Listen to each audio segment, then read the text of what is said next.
This is Toe2 Bravo, and this is video number 16 on our Polaris 570 Sportsman EPS. 156 miles in. We'll do a quick drive-by,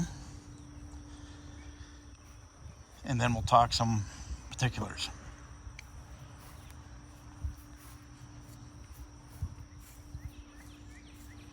You will notice some changes. All right, so updates, starting from the front, working our way rearward. You'll notice that up to this point we have added the Ricochet CV boot A-arm guards, aluminum. They've been painted black, Flexol spray. We'll go into a zoom there so you guys can check those out. One each. I've had several impacts on those, so they are doing their job. So I do ride in a lot of rocky terrain, so in my opinion, I think that is a purchase well made. The camera mount that you see here is the camera mount that I'm going to stick with, and you will have seen if you watched any of the videos that I've transitioned through several different camera mounts, this being the best, and the upgrade to a Hero 7 white for the front or the secondary camera was a definite wise thing to do. The Cam Park camera I was using just wasn't meeting the needs at the time. So that is the mount we will use, and that is the camera previous mentioned that we will utilize in that mount. The mirror turned out to be a great investment. It is solid, stays in position, stays where you put it. Being able to see what's behind you without turning your head makes all the difference in the world. Well worth it. Early in the video series, we adjusted the throttle by loosening down here, rotating the whole assembly up. And what that does for us is it creates a really natural thumb position for me. It actually could go up just a little more, but this is also one of my critiques. I think that Polaris should actually make this a little more bulbous right here. Just this top piece like that. And that way you can just accommodate probably from where your thumb bends forward. You know, it would just make it a lot more comfortable for the rider. You have plenty of space here. I wouldn't even have to go up, maybe just a frog hair higher, and then maybe even just squared off right there would be a big improvement. But my adjustment so far has been very comfortable for me. No problems, no issues. My tether to my key has worked out really fine. It hasn't fallen out, but I guess it just it's a psychological thing. It just makes me feel better to have it there. No issues there at all. Moving rearward, our cushion for our back has continued to stay where it was initially installed. It's worked out really well. Very comfortable. No issues, but definitely a solid upgrade. Storage boxes, Harbor Freight, they have been fantastic. Carry everything I need. In fact, I'm going to purchase another small one like this and mount it over here just for some more additional storage space, but those have been great.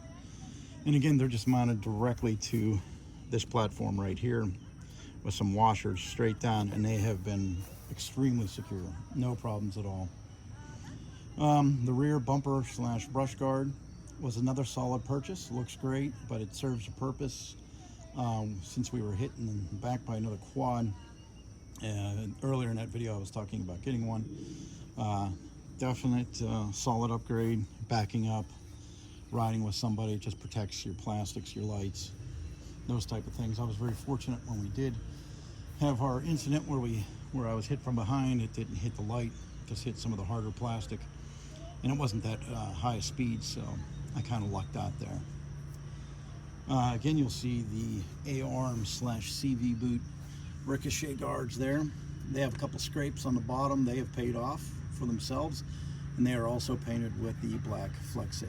All right, we have a visitor today, Oda Jean, who's following me here. Oda Jean, got to give her some love. She's a jealous lady. All right, Oda Jean, go play. Go play. You just want to get on video, don't you? Yeah, you do, girl. All right. So, moving around, there's one thing we didn't touch on. Let's rotate back. Look, she's upset now. She's giving me the upset look. Just like a woman. or a modification to the Snorkel. As you can see, where it would have ended factory would be right there. But we put this on and talked about it in a previous video. This thing has worked out fantastic. It's been solid. It's worked great. It has kept all of the funk, water, mud, etc. out of our Snorkel here, which again would have been right there where it would have ended. But that has been a solid upgrade, and I would suggest doing it if you purchase one of these bikes. Okay, rotating around to the front, you'll notice that the tires are different, and we'll do a quick walk around there. These are the Sun F Alpha 033s. We'll just do a walk around and then we'll talk about some particulars on those. The tires, the OEM tires, were fine. They were sufficient, and I didn't have a problem with them, I don't think. Specifics in a minute here, and discuss why I don't think they were a problem. These are pretty handsome looking. You've got a lot more tread real estate on these compared to the OEM, and these had some pretty good reviews, as long as you're not going into deep mud. They're not designed for the deep mud, but either were the OEMs. But they look good, they were reasonably priced, and I mounted these by myself.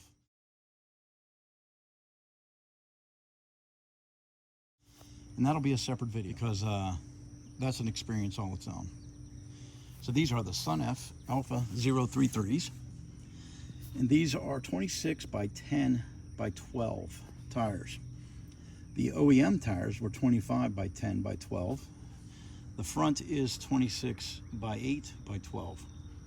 So we went an inch higher on the tires, so we've got a little more profile. We've got a little more clearance on the ground. I believe we picked up just about an inch center. So we got a little more clearance. And I really don't see any problems with the running a tire that is an inch taller. I don't think we'll have any problems as far as functionality or the fear of breaking anything on the machine. But they look pretty good. Pretty aggressive pattern there. We'll go up and get a close up here so you can see the tread depth in respect to my finger. So there's my finger. You can see pretty hefty depth there for the tread. Pretty nice. Look at that. Very nice tread pattern. We got a nice tread pattern here on the side too, which we really didn't have on the OEM tires. So they look really good. Machine cleans up well. There are some scratches and such on it, but we are 150 some miles into this, so you're gonna have, we'll do some close-ups, maybe I can pick up some of the markings. I try to keep the machine very clean it after every ride, take good care of it. I don't see any of the scratches. Let's pan out. Maybe I can find some. There's some right there. Maybe you can pick, yeah, there's a lot on this side. You can see them right there. What do we got? There's one right there. One right there. And I think we have something right there. You see it? I think that was a tree hit right there as we were going through a narrow path. But overall, fit and finish has held up very well. It is difficult to clean the seat though, I've noticed. Share that with you. Now, my shortcomings with this machine. I've had two incidences. If you watch the videos, you'll know which ones I'm talking about, where I've tried to do some moderate vertical climbs. And the machine I was riding with, which was a Yamaha, I believe it has a shorter wheelbase, both side to side and front to back. Lower to the ground, obviously. Lower to the ground, yes. And he was able to transition those vertical climbs with very little effort, where me, on the other hand, I failed both times. Might be contributed to my higher center of gravity, my longer wheelbase, both side to side and front to back, and it could have been contributed to the tires I was running. And that's where I say I really didn't have any problems with the tires, but I wanted something with a little more aggressive tread. Didn't need it, like I emphasized, I wanted. So that pretty much wraps up everything. The one shortcoming, like I said, was the experience with vertical climbs. But overall, extremely happy with the machine. Mechanically solid, Again, we're only 156 miles into it. I think we're 5.8 hours short of our first service. But overall, fantastic machine. No problems, no issues. So this is Tow 2 Bravo. I hope you enjoyed the video, and until I see you out on the trail again, thanks for watching.